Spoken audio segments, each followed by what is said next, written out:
Assalamu alaikum. Hello friends, today let's talk about Lindbergh kidnapping case. Charles Lindbergh was one of the most famous men in America during the early 20th century. He gained international fame in 1927 as the first person to fly solo across the Atlantic Ocean. He and his wife, Anne Marl Lindbergh, were a well-known and respected couple.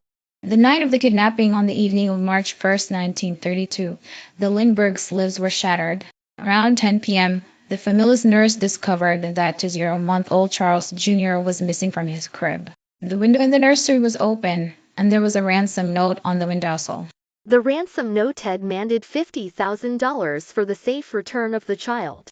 It was written in poor English and was signed with a mysterious symbol consisting of 3 holes and 2 circles. The Lindberghs immediately contacted the police, and the news of the kidnapping spread like wildfire.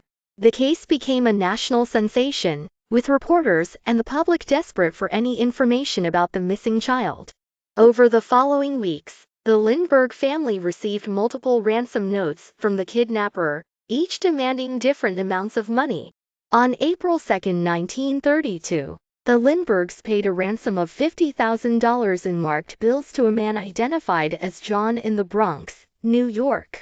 Despite the payment, the child was not returned. On May 12, 1932. The body of Charles Lindbergh Jr. was discovered by a truck driver in a wooded area about 4.5 miles from the Lindbergh home. The child had been dead for several weeks, and the cause of death was determined to be a blow to the head. The investigation focused on tracking the marked bills used to pay the ransom. The 19th of September 1934, Bruno Richard Hauptmann, a German immigrant and carpenter, was arrested after a marked ransom bill was traced to him.